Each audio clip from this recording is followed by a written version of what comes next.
예, 제가 시작을 하겠습니다. 네, 저희 미래의료 인문사회과학회 원래 집단에 오늘은 저희 최은순 부회장님 모시고 어, 전문가의 감정 돌봄 제도와 방안에 대한 부분을 듣기로 했습니다. 네, 최은순 교수님 부탁드리겠습니다. 네. 네, 안녕하세요. 감사합니다. 오늘 주제는 전문가의 감정 돌봄 제도화 방안이고요. 이 관련한 내용은 제가 지난달에 미래의료인문사회과학회지 우리 학회지에 투고를 했습니다. 오늘 내용은 그 내용을 조금 정리를 해서 설명을 드리도록 하겠습니다. 그 우리나라에서는 2000년대 들어서 상업 서비스직 종사하는 인력에 대한 감정노동 연구와 또 사회적 관심이 증가를 했지만 일부 선진국, 특히 미국, 영국 쪽에서는 1980년대부터 이미 감정노동이 중요한 사회적 이슈로 대두가 되었죠. 그 이유는 우리나라보다 뭐 한 세기 정도 앞서가는 산업화의 영향이라고 보고요. 산업화가 진행되면서 감정노동을 감정노동에 종사하는 서비스 인구들이 늘어났기 때문이라고 볼 수 있겠습니다. 가- 감정노동 개념은 오늘 많이 얘기를 할 건데, 훅실드라고 하는 미국의 사회학자가 더 매니지드 하트에서 인간의 감정의 상업화라는 것으로 세계적으로 처음 정의를 하였습니다. 그래서 훅실드는 직업적으로 요구되는 감정을 어떻게 관리하고 표현을 하는가 하는 현상을 탐구를 했습니다. 그래서 그 감정이 어떻게 상업화되고 있는지에 대해서 자세히 탐구를 했습니다. 감정의 상업화라는 얘기 들으면 굉장히 저는 좀 서글퍼지고 그러는데요. 어쩔 수 없는 현실인 것 같아요. 근데 이제 우리나라에서는 처음으로 이제 1998년 그쯤에 안준수 선생님께서 서비스 근로자가 고객과의 상호작용에서 사회적으로 요구되는 바람직한 감정을 조절하고 외부적으로 표현하는 행위라고 정의를 했고, 그 이후에 한상근 선생님이 203개 직업을 세분류하면서 그 중에서 일부 서비스직, 그러니까 판매와 그다음에 상담, 콜 서비스 등 이런 상한 서비스 직무 이외에도 문화나 예술, 보건의료, 보안 부분에서 감정 노동이 상당히 높게 수행이 된다. 그래서 보건의료에서도 굉장히 감정 노동이 높은 정도의 수준이다. 이렇게 보고를 하고 있습니다.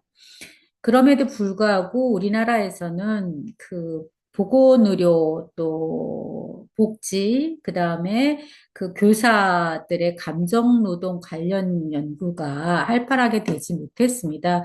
주로 연구가 상업 서비스직을 중심으로 이루어졌는데 그 이유는 전문가들은 자신의 감정 상태가 어떻든 간에 대상자를 대할 때, 그러니까 보건의료 전문직 같은 경우는 환자가 대상자이고, 복지 직무를 하시는 분들은 복지 대상자이고, 그다음에 교사인 경우는 학생 또는 학부모가 대상자인데, 이들 대상자에 대한 감정 노동이 그냥 업무의 일환이고 본인이 전문가이니까 잘 해결해야 할 문제로 인식하는 경향이 짙었습니다. 그래서 결국은 이들 전문가들이 정서적 소진, 스트레스, 우울, 번아웃 등 정신 심리적 문제가 발생하는 상황에 현재 이르고 있다고 볼 수 있습니다. 그래서 연구를, 문헌을 일단 분석을 한 거를 정리를 했는데, 목적은 보건의료복지 교육 분야에서 사람을 직접 대면하며 장시간 돌봄을 제공하는 전문가들이 겪게 되는 감정 노동 실태를 문헌으로 파악하고 이들이 경험하는 감정 노동의 부정적인 영향을 효과적으로 예방하고 완화할 수 있는 감정 돌봄 교육과정 개발 운영 방향을 제시하고자 했습니다. 이 감정 돌봄 교육과정 개발과 운영을 이제 더 이상 개인의 문제 또는 기관의 문제 차원을 넘어서 그 국가 사회적으로 해결해야 될 문제라는 지점을 강조하고 있습니다. 좀 전에 제가 서두에 말씀드렸던 대로 감정노동은 혹실드가 처음으로 정의를 했는데, 이 혹실드가 그 감정노동이라는 책에서 감정노동 유형을 두 가지로 구분하고 있습니다.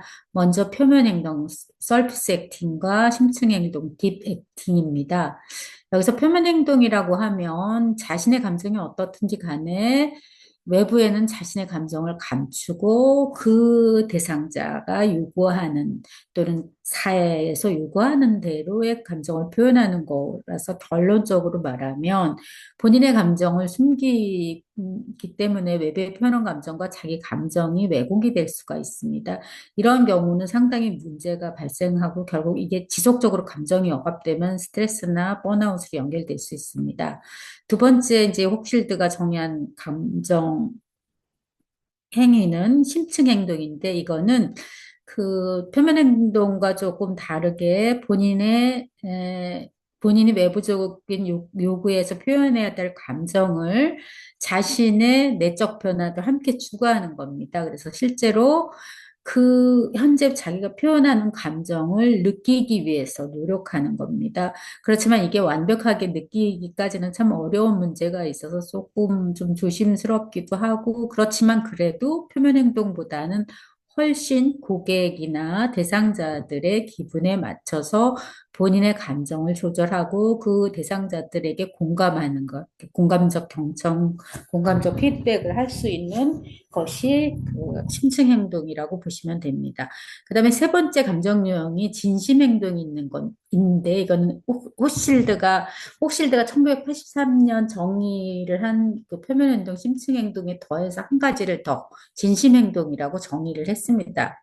에스포스와 험프렐이라는 그 두 학자가 10년 후에, 그러니까 1983년 혹실드 이후에 10년 후인 1993년에 진심 행동이라는 새로운 유형을 추가해서 우리가 현재 잘 정리할 수 있는 세 가지 유형이 그 표면 행동, 그다음에 심층 행동, 진심 행동 세 가지라고 보면 될 것입니다.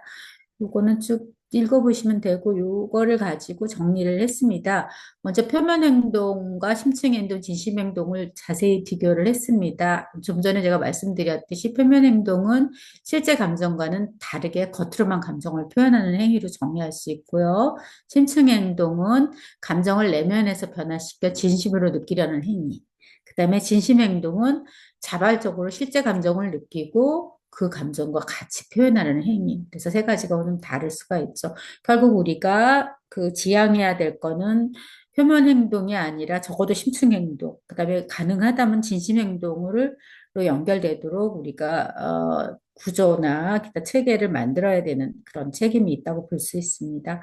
그래서 그 감정의 진정성을 세 가지를 비교해 보면 당연히 표면 행동은 진정성이 낮고 심층 행동은 중간 정도고 진심 행동은 진정성이 굉장히 높아서 감정과 표현이 일치하는 거라고 보시면 될 것 같고요. 주요 특징을 보면 당연히 그 표면 행동은 외형적인 억지 미소, 억지 친절, 내면 감정을 억제하는 거고요. 그 다음에 심층 행동, 감정 몰입을 위해서 자기 스스로 설득해서 나는 이 상황에서 이렇게 행동을 하고 이렇게 표현을 하고 이런 감정을 가져야 돼. 그래서 자기를 설득하는 것이라는 거고, 진심 행동은 감정의 자연스러운 흐름, 자율성과 자기일치성을 반영하는 아주 이렇게 자연스러운 행동과 표현을 할 수 있는 그런 행동으로 본인을 만들어가는 건데, 이 진심 행동이 되도록 노력하는 것이 사실은 감정 돌봄의 핵심이라고 할 수가 있겠습니다. 나머지 뭐 심리적 영향은 당연히 다르겠죠. 세 가지가. 그 표면 행동으로 하면 정서도소진 스트레스 자존감저하가 굉장히 심하게 나타날 수가 있고요. 그 심층 행동에는 에너지는 다소 소모가 되지만 그래도 긍정적인 정서 경험을 할 수가 있고요. 그다음에 진심 행동에서는 웰빙 증진, 직무 만족도가 상승되고 자아 존중감 역시 강화된다고 볼 수가 있겠습니다. 그래서 그 관련 이론은 당연히 좀 전에 소개해드렸지 심층 행동과 표면 행동을 혹시 두고 그다음에 진심 행동 에스포스하고 험프레리입니다. 여러분 그 위의 내용을 이렇게 정리를 했고요. 그 감정 노동 네, 감정 노동에 대한 선행 연구를 외국 연구와 우리나라 연구를 살펴보았는데요. 네, 제가 우리가 이제 전문가, 특히 장시간 대상자를 돌봐야 하는 돌봄 대상자이자 돌봄의 주체가 그 보건의료 전문가, 그 다음에 복지 전문가, 그 다음에 교육 전문가, 교사 또는 교수, 이렇게 하고 또 밀접하게 대상자와 밀접하게 관련되어 있는 부분의 전문가가 상담직이더라고요.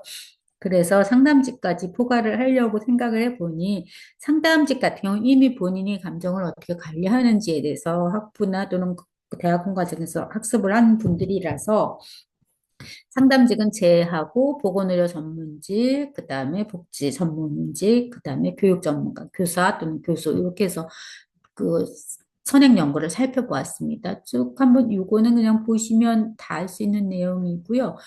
그 필요하면 나중에 또 제가 설명드리고 자료 올려드리도록 하겠습니다. 요거를 가지고 조금 분류를 해 보았습니다.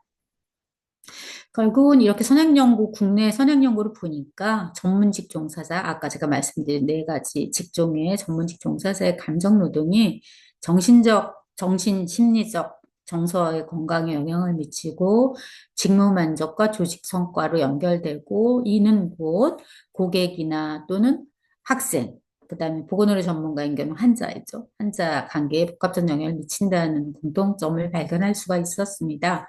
그래서 그러면 이거를 어떻게 세계적으로 접근할 것인가, 그것이 이 논문에서 주요 논점이었습니다.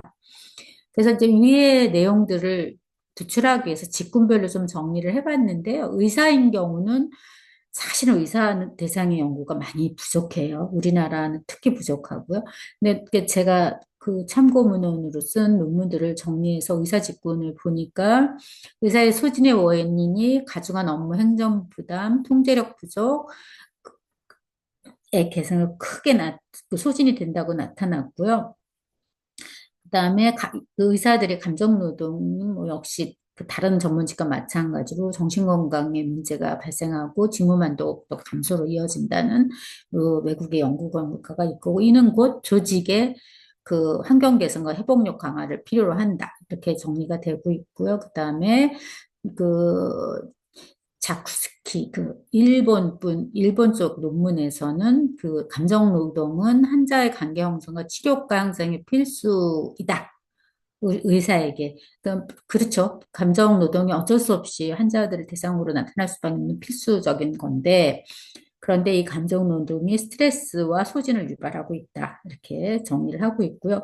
우리나라에서 참 유일하게 의사 대상으로 감정 노동 연구를 한 게 있는데, 김진숙 선생님이 의사의 감정 노동이 스트레스, 우울, 불안, 심리적 문제를 유발하고 그래서 감정 노동을 위한 제도적 지원이 필요하다 이렇게 정리를 하고 있어서 저 너무 감사하게.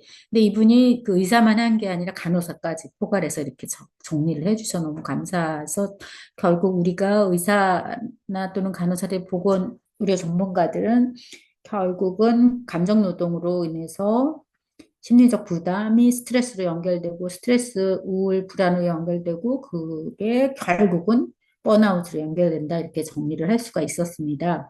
간호사 위에 했던 분들이 그렇게 그 정리를 했다는 거 말씀드리고요. 사회복지사 같은 경우도 감정노동을 마치 이 사회에서는 그 복지사니까 봉사를 하는 사람들로 인식을 하기 때문에 그 제도적인 감정 노동에 대한 인식 제고가 필요하다 이렇게 정리를 김희경 구제육 선생님 하고 계시고요.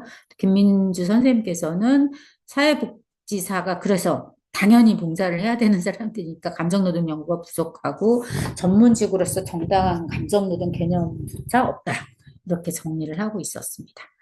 교사의 감정노동에 대해서는 생각보다 많이 나타나고 있는데 이 교사들은 최근에 많이 나타나는 교권의 문제 뭐 이런 것들이 많이 연관된 걸로 보입니다. 그래서 그 외국에서는 교직 그러니까 교사 또는 교수들도 감정 관리가 필요한 직종이라는 그런 연구 결과가 꽤 많았습니다. 그래서 이들을 위해서 어떻게 그 심리적 압박과 긴장을 해결해 줄 수 있을 것인가. 그래서 감정노동 해결 방안에 대한 많은 논의가 이루어져 있고요. 우리나라에서도 이제 여러분들 아시겠지만 2000년대 초반부터 교권 침해 문제가 굉장히 심각해졌고, 뭐 교사의 자살, 또 아동의 자살 이런 게 많은 문제가 있었지 않습니까? 그래서 그때 2020년, 2029년 그때쯤에 교권 침해와 관련된 교사들의 감정 노동으로 인한 억제와 소진의 문제, 그게 꼭 결국 교사들의 정체성의 혼돈 또는 악화로 이어진다는 연구 결과들이 많았습니다. 이렇게 볼 때 결국은 전문직 종사자들이 직무 수행 과정에서 반드시 자기들이 해결하고 감내하고 견뎌야 하는 요소로 감정 노동을 이 사회적으로 그렇게 인식이 되다 보니까 이에 대한 부정적 영향에 대한 우리가 많은 신경을 쓰지 못했다는 거예요. 그럼에도 불구하고 위의 논문들을 정리를 해서 다시 분석을 했을 때는 그 전문가의 감정 노동을 위한 부정적 영향은 개인의 정신적, 신체적 건강, 정신적 건강에는 영적 건강까지 포함해서입니다. 정서적, 영적 건강까지 포함해서 정신적, 신체적 건강 문제가 나타나고 직무 수행 능력이 떨어지고 조직 문화에 영향을 미치고 결국은 결론적으로는 사회적 비용에 영향을 미치는 것으로 다층적으로 이렇게 문제를 제시하고 있었습니다. 심리 정신적 건강 측면 여러분들이 너무나 잘 알고 있어서 뭐 따로 설명은 안 드려도 될 것 같고요. 신체적 건강 역시도 잘 알고 계시는 문제죠. 교감신경, 감정의 지속적인 억제는 결국 교감신경계 가 과활성화가 되면 피로, 수면장애, 심혈 발전은 신체적 문제가 야기될 수 있고요. 여기서 되게 중요한 신체적 건강이면서 또는 심리적 건강 문제에서 피질리라는 학자가 2002년에 동정식 필요라는 말을 개념을 정리를 했습니다. 자기가 직무에서 원하는 대로, 직무에서 요구하는 대로 감정 표현을 하다 보면 결국 컴패션 패티큐가 나타난다.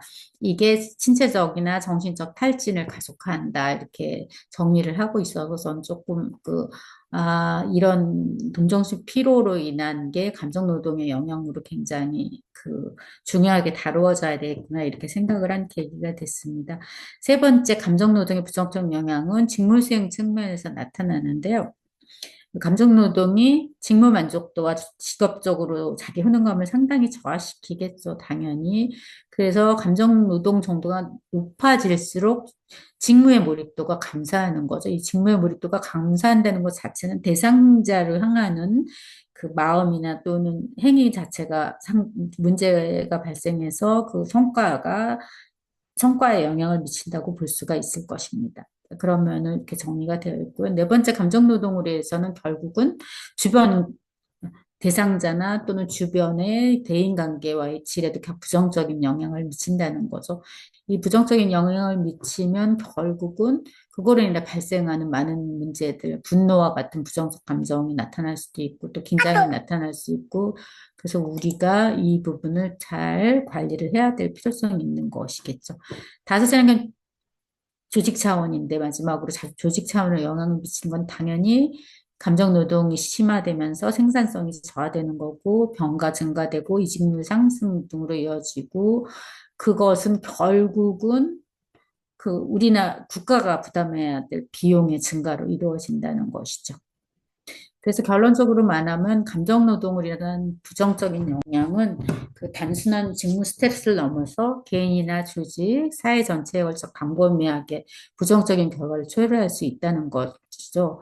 이러한 문제를 방치하게 되면 전문직 종사자의 건강 또는 직업적으로 지속 가능성은 상당히 문제가 될 것이고 결국은 그들이 만들어내는 서비스 품질에 영향을 미칠 것이다. 그래서 이걸 어떻게 체계적으로 관리할 건가, 이것이 시급한 문제다, 이렇게 정리를 했습니다. 우리나라에서 감정돌봄 연구가 그래도 좀 많이 시행은 되고 있었는데요. 그게 이제 체계적이지 않고 단발적이고 일부에서만 시행되고 있다는 안타까움이 있고 그 중에서도 보건의료 전문가나 복지 전문가 또는 교사들을 위한 체계적인 시스템이 없었습니다. 그럼에도 불구하고 국가인권위원회에서 그냥 연구 자료에 의하면 심리치료 프로그램, 뭐 음악, 미술, 춤 등 그 다양한 심리치료 프로그램이 저 감독 노동자의 정성적, 정신적 고통을 완화하는 데 효과적일 수 있다고 제안을 하고 있고요. 그에 이제 몇 개, 한 34편 정도의 2016년에 논문이 분석이 되었는데, 거기에 보면 이게 개인적인 접근보다는 집단요법도 대중적 접근이 훨씬 더 효과가 있어서 스트레스를 감소시켰다. 이렇게 보고를 하고 있고요. 그 2016년 그 이후로 2018년 10월에 우리나라에 드디어 감정노동자 보호법이 시행이 됐습니다. 근데 이게 방송에도 많이 나오고 뭐그 상담사 콜할 때 많이 나오지 않습니까? 그래서 고객의 폭언으로 인한 건강 문제를 예방을 하기 위해서 만들어졌는데 사실 이 법이 시행이 대상자가 보건의료 전문직도 물론 들어가야 되는데 특별히 보건의료 또는 복지 또는 교사들, 전문직 종사자들에 대한 것이 아니라 일반 그 판매직이라든가 또는 상담 콜 전문직이라든가 이런 데 적극적인 개입을 하는 그런 경향이 있어서 아직도 전문가를 위한 감정노동 돌봄에 대해서는 체계적인 연구와 체계적인 접근이 이루어지지 않고 있다는 겁니다. 그런데도 그 감정노동자 보호법이 생기면서 서울시에서 조금 감정노동 종사자 권리보호센터를 마련했다는 건 굉장히 고무적인 현상이고요. 그래서 그 서울시의 감정노동 종사자 권리보호센터에서 2017년부터 2020년까지 88개 기관에 있는 940원 감정노동자를 대상으로 집단치료 프로그램을 운영을 했다고 해요. 그 이후에 이제 그 팔로우한 거를 제가 아직은 찾아보지를 못했는데 이 그 서울시의 센터에서 감정 노동자들이 겪는 심리적 고통에 도움이 되었고 이들의 직무 대처능력 향상시키는 데 도움이 되었다고 보고를 하고 있었습니다.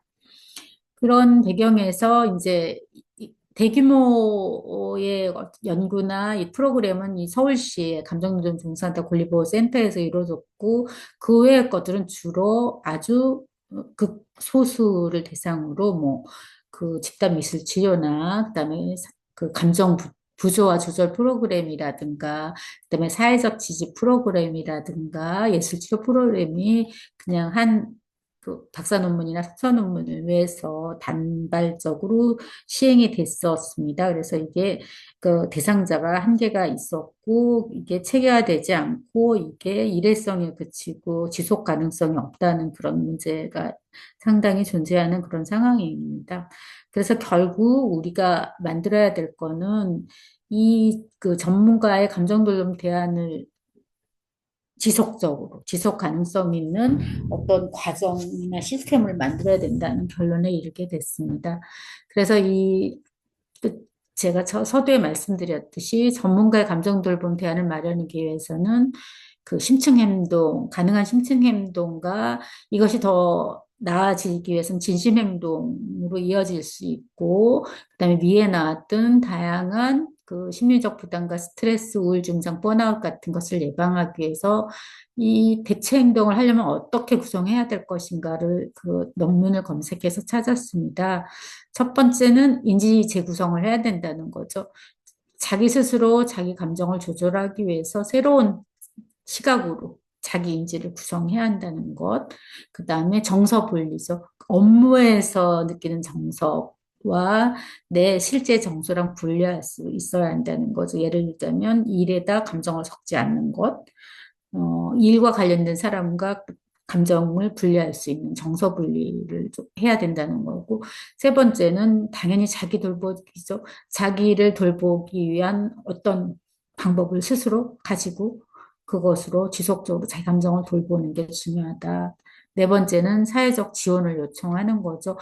너무 심각할 때 혼자서만 있지 않고 사회의 동료나 친구나 기관에 이거를 요청을 할 수 있는 그런 시스템을 만들어야 되겠다. 마지막은 뭐 여러분도 아시고 잘하고 있지만 휴식이나 이완 기술인데 이런 다섯 가지 방법을 그러면 어떤 방식으로 가져가야 될 것인가 이제 고민을 해야 될 시점이라고 생각을 하고요. 그다음에 마지막으로 정리를 하면서 제가 그러면 이런 감정과 관련된 문제를 해결하기 위해서 위에서 설명드린 심층 행동과 진심 행동을 유도하기 위해서는 인간 본질, 인간 존재로서의 본질은 마음과 양심에 기초해야 된다는 생각을 하게 됐습니다. 그래서 이를 위해서 적절한 대안을 모색할 필요성이 있었고, 그 양심의 문제를 통해서 심층 행동과 진심 행동을 유도하기 위해서는 빅토 프랭클의 로고 테라피 이론과 칼 로저스의 이론을 인간 중심 상담 이론을 활용하는 게 좋은 대안이 될 수 있겠다 이렇게 생각을 했습니다. 어, 프랭클의 로고 테라피 이론은 개인이 자신의 삶의 의미를 찾는 것이 굉장히 중요하게 정신 건강에 미치는 영향이라고 강조를 하고 있습니다.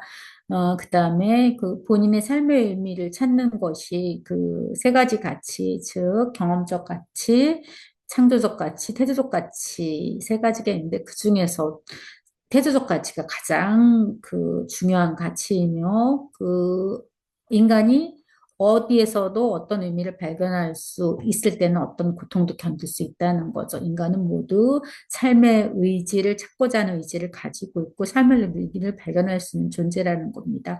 그다음에 칼로 저스 인간중심 상담이론은 그 모든 사람은 자기 안에 자기의 문제를 해결할 수 있는 능력을 다 가지고 있고 이를 통해서 스스로 긍정적 변화를 이끌어낼 수 있도록 도와주기만 하면 이들은 건강하게 살 수 있다는 것. 그런 내용의 칼로즈 인간중심 상담 이론과 좀 전에 말씀드렸던 빅터 프랭클의 로고테라피 이론을 결합한 새로운 어떤 그 이론이 필요하겠다 이렇게 정리를 하고 있고 현재 그 이론에 대해서 구체화를 하고 있는 상태입니다. 결국은 이렇게 자기 돌봄 교육 과정을 그러면 보건의료 또 복지 그다음에 그 교육 전문가 죄송합니다. 교육 전문가를 위한 그 보수 교육 과목으로 이제 현재 그 현장에서 근무하고 있는 이들을 위한 보수교육 과정을 도입을 해야 하는데 그 필요성은 당연히 앞에서도 많이 언급을 했지만 정신, 정서, 영적 건강 증진이 첫 번째일 거고 두 번째는 업무 효율성 향상을 위해서이고 세 번째는 직장 환경 개선. 한 사람이 변하면 그만큼 또 한 사람만큼 좋아지고 두 사람이 변하면 두 사람만큼 좋아지는 거니까 감정동보험 교육을 통해서 이렇게 직장 환경을 개선할 수 있고 결국 이것은 번아웃 예방을 할 수 있고 자아 존중감, 자기 효능감이 향상될 수 있다는 거죠. 이것을 위한 사회적 책임, 결국은 전문가의 사회적 책무를 다할 수 있게 하도록 하기 위한 보수 교육이 필요하다 이렇게 정리를 했습니다. 그 다음에 이렇게 그 감정돌봄 교육이 현장에 종사하고 있는 전문가들에게는 부수교육으로서 체계화하고, 그 다음에 필수 부수교육화하는 게 필요한데, 이것보다 더 우선하는 거는 결국은 그 전문가들이 학부과정에서 그 감정돌봄 교육과정에 대해서 이수하는 것이 훨씬 더 효과적이라는 판단을 했습니다. 그래서 학부 과정에서 학부 교육 과정에서 필수 교육과가 되었을 때는 당연히 기초 지식 제공의 중요성이 있는 거죠. 사실은 이 자신의 감정이 어떤지 모르는 상태로 열심히 공부를 해서 대학에 들어오기 때문에 이들은 굉장히 메마른 상태이죠. 그래서 결국은 자기 스스로 감정을 돌볼 수 있는 기초 지식이 필요하다. 그다음에 두 번째는 졸업 전에 사전에 대상자들을 어떻게 대할 것인가 준비를 할 수 있도록 감정돌봄 기술을 습득하게 하는 게 의미가 있을 것이다. 그 다음에 감정돌봄 교육은 직무 만족도 당연히 향상시키기 때문에 학교 다닐 때부터 준비를 하는 게 필요하다는 거. 그 다음에 네 번째는 사용자 중심의 교육 기회를 제공하는 거. 그래서 결국은 학생들이 이론과 실제를 조화롭게 학습할 수 있는 기회를 제공할 수 있다는 거. 다섯 번째는 조기 사회화. 학생들이 자기 감정을 잘 돌보고 공감 능력이 있는 직업 전문의로 성장할 수 있도록 도울 수 있다는 거. 그래서 결국은 감정 돌봄 교육을 이수하고 본인을 돌아볼 수 있고 타인을 이해할 수 있게 되면 취업 상황에서도 훨씬 본인의 경쟁력을 향상시켜 줄 수 있다. 사실은 우리나라 상황보다는 외국에서 이렇게 연구가 되고 있습니다. 그래서 이 부분에 대해서 우리들이 좀 결론을 내리자면 그 감정돌봄 교육을 그 대학 정규교과에 도입하는 것이 보건의료복지 교육 전문가의 전문성을 높인다는 것. 그래서 이들이 동시에 효과적인 그 감정, 공감적, 경청, 공감적 피드백 능력을 갖추게 된다는 것. 그런 것에 그 효과를 가 있기 때문에 이들 대상으로 정규교육 과정에 도입하는 것에 대한 그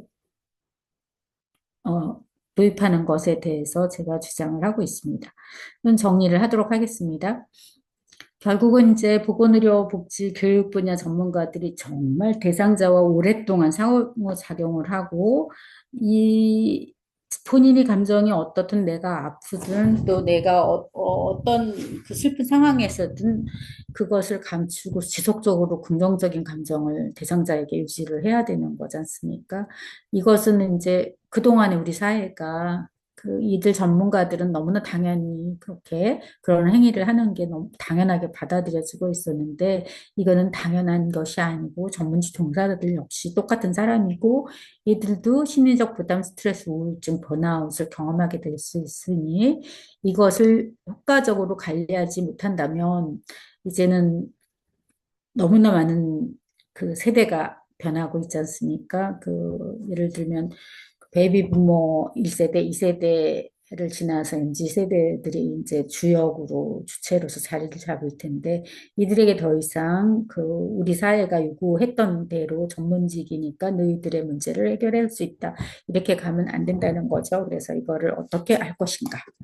결국은 국가 차원에서 정책적 노력이 절실히 필요한 시점이라고 봅니다. 그래서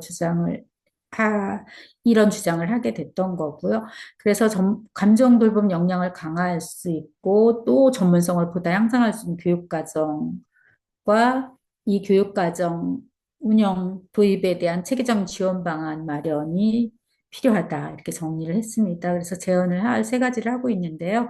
첫 번째는 직접 돌봄을 제공하는 제가 좀 전에 얘기했듯이 보건의료 복지 교육 분야 전문직 종사자들의 감정 돌봄 역량 강화를 위한 심층 행동, 진심 행동에 대한 교육 과정을 개발할 필요성이 있다는 것이죠. 그래서 그 정리했던 거 있으니까 참고하시면 좋겠고요. 두 번째는 적극적 돌봄 환경을 조성하기 위해서 교육과정을 체계적으로 개발하고 이를 학부과정의 정규교과로 통합하는 게 좀 필요하겠다는 거. 세 번째는 현재 졸업하고 현장에서 일하고 있는 전문가를 위한 정기적 교수 교육과정을 마련을 해서 전문성을 향상을 해야 한다는 거. 이 세 가지 제안을 하고 있습니다. 이후에는 그 교육과정에 대한 구체적인 안을 제시하려고 하고 있고요.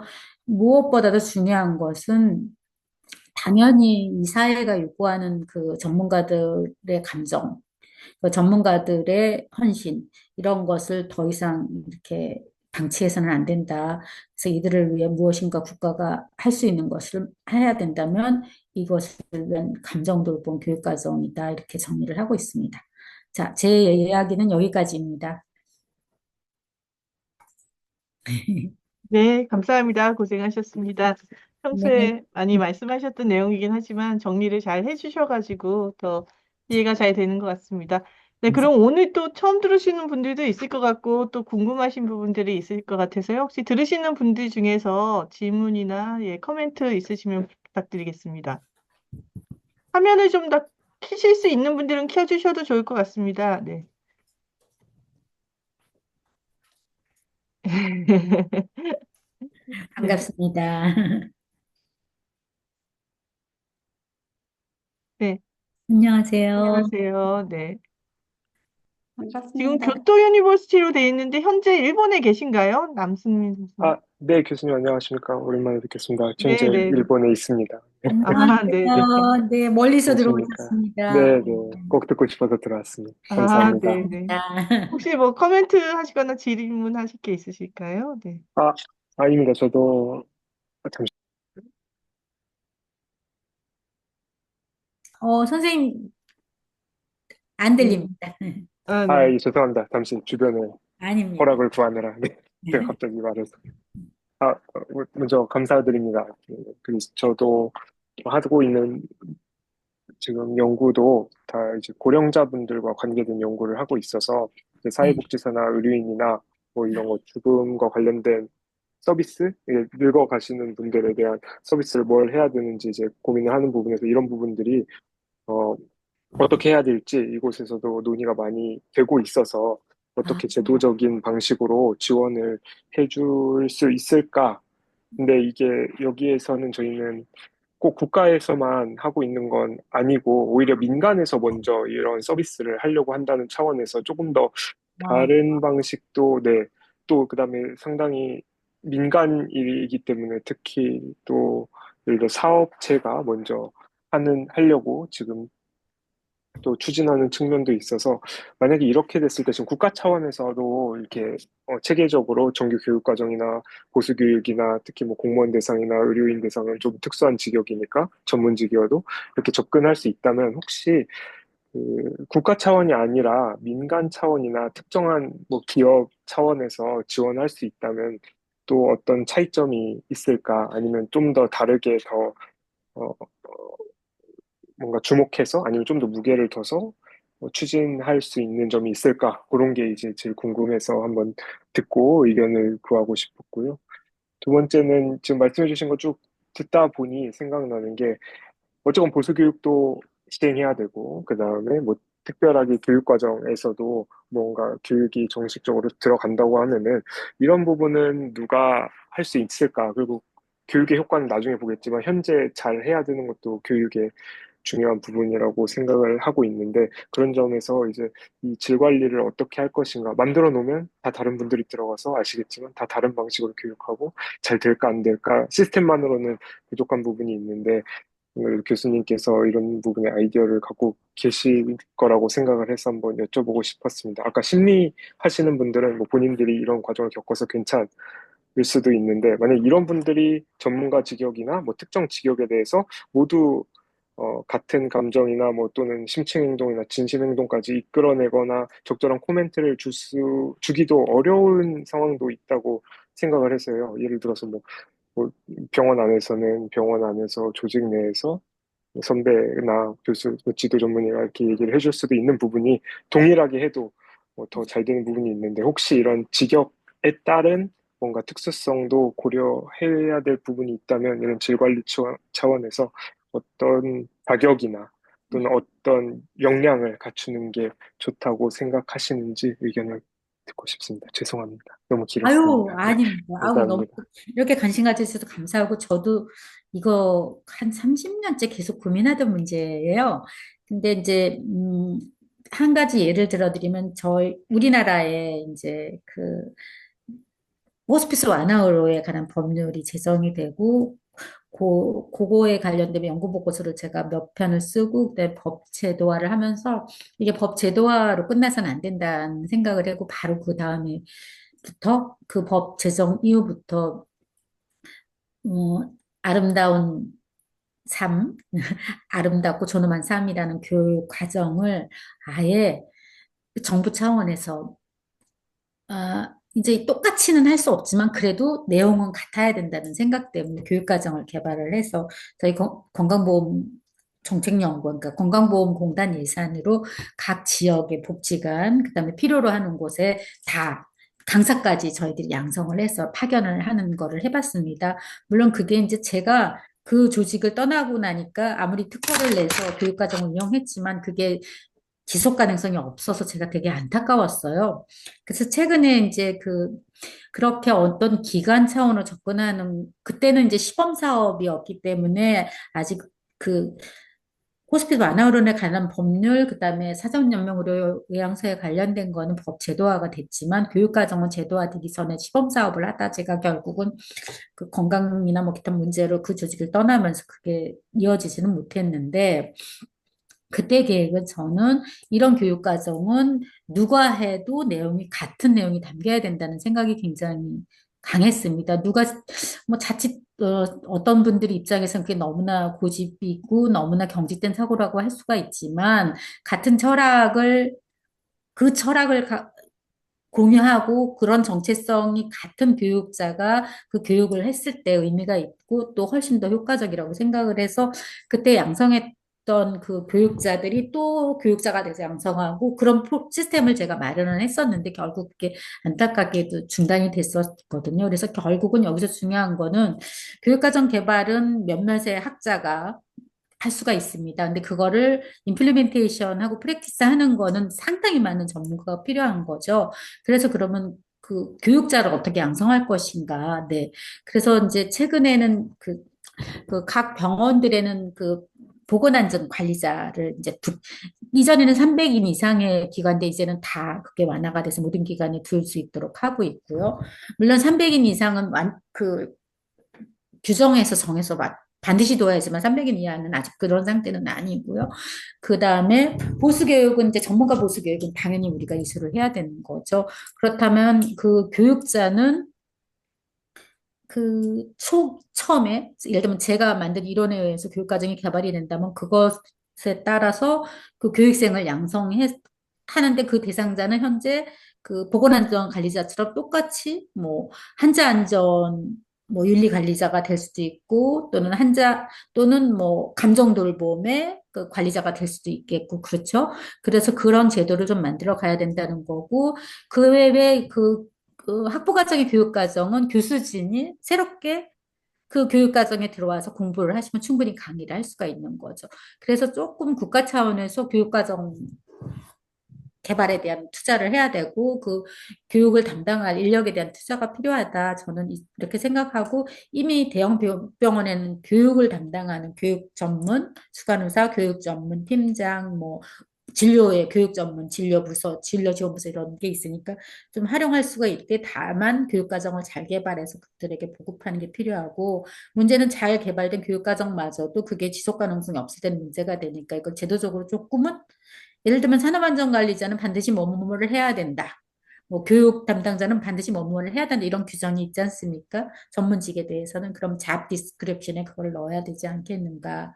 그렇게 돼서 그 아주 뭐 말까지 유사하거나 단어까지 유사할 수는 없지만 그래도 같은 철학을 공유할 수가 있는 교육과정이 마련이 돼서 국가 차원에서 그걸 뿌려준다면 충분히 활용할 수가 있고 그다음에 그거에 따른 질과를 할 수 있는 기관으로 지금 현재 있는 기관인 뭐 건강보험공단에 있는 연구원이나 또는 식평원이나 기타 많은 국제기관이 있으니까 그렇게 질과를 할 수 있을 거라 생각을 하고 그거를 위한 뭐 조그만한 어떤 조직이 만들어져도 좋겠다 이런 생각을 하고 있고 현재는 너무나 뭐 진짜 정보의 홍수, 기술의 범람 그거를 우리가 멀미를 앓고 있는데 그것만으로도 힘든데 자기 감정까지 무시당하고 억압됐을 때 이건 더 큰 문제가 발생하지 않겠는가 그런 거에 대한 우려가 더 큰 상태입니다.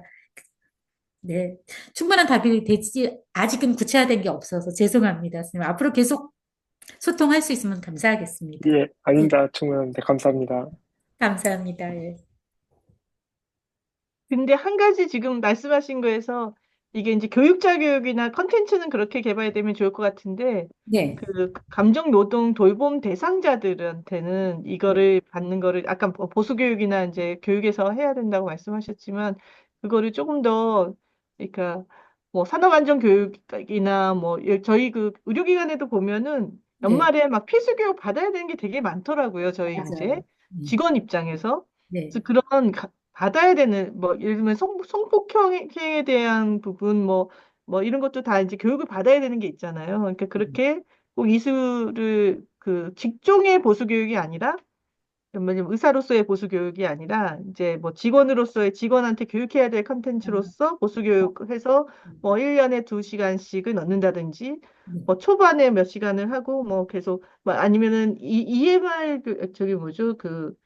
그 이머전시에 대한 CPR 교육 네. 하듯이 식별처럼. 네. 약간 예 그런 식으로 이제 자기 스스로도 그렇고 남도 돌볼 수 있게 그 교육을 받는 거를 받았으면 라이센스 초반에 몇 뭐 초기한 받은 거에 대해서 그 티켓 같은 걸 갖고 있게 한다든지 뭐 이런 식의 어떤 시스템도 네. 가능하지 않을까 뭐 이런 생각도 듭니다. 오, 굉장히 좋은 것 같습니다. 제가 원했던 게 바로 그건데요. 그거는 꺼내놓으면 너무나 좀 논란이 될 것 같아서 좀 조심스러운데 사실은 그게 제일 중요한 거죠, 교수님. 네.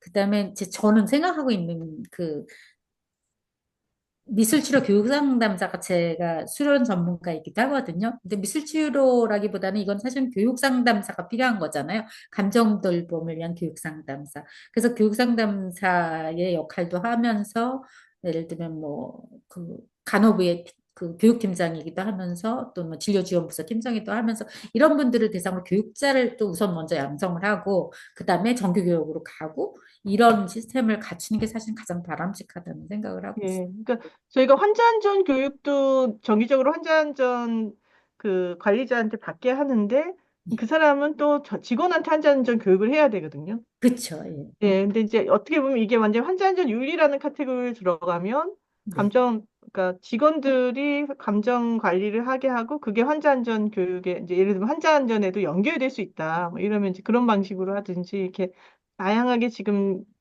그 직장에서 받는 교육에 대한 거에 연결될 수 있게. 왜냐면 최근에 이슈가 많이 있었잖아요. 맞아요. 예. 예, 뭐 왕따로 뭐 병원에서 누가 돌아가시기도 하고 또 뭐 이렇게 환자를 뭐 떨어뜨리고 싶다 뭐 이렇게 해가지고 뭐 이렇게 낙상 마렵다 뭐 이런 것까지 하고 이게 감정 돌봄에 대한 이게 환자 안전이랑 지켜야 되는 부분이 있기 때문에 이거를 그 환자 측면에서 고객 관리 측면에서 직원들에 대한 어떤 관리 차원에서의 기관에서의 교육 컨텐츠 이런 걸로 제공할 수 있으면 좋겠다 이런 생각이 듭니다. 다음 요거 바로 이어서 쓰는 논문에서는 제도화, 진짜 법 제도화 방안을 쓰고 있거든요. 예, 예. 그렇게 해서 좀 정리를 해갈 생각입니다. 교수님 주신 아이디어도 같이 저기 넣어서 다시 논의를 하도록 하겠습니다. 너무 좋은 아이디어였습니다. 그래서 사실은 이게 이제 환자 안전 윤리와 접목을 하려면 보건의료 전문직만을 가지고 해야 돼서 좀 이렇게 트랙을 나눠야 될 예, 건가? 각 영역별로 좀 영역별로 나누시면, 예, 나눠야 되지 않겠는가 이런 생각을 오늘 또 정리를 하면서 새롭게 또 생각을 하고 있습니다. 감사합니다. 네, 감사합니다. 혹시 또 한혜진 다른 분들 질문이나 코멘트 있으실까요? 예. 한유진 쌤 혹시 뭐 질문 있으세요? 제 목소리 수업 들리시, 때 뵈니까. 제 잘, 목소리 잘 들리시. 오셨어요. 한혜진 선생님. 네.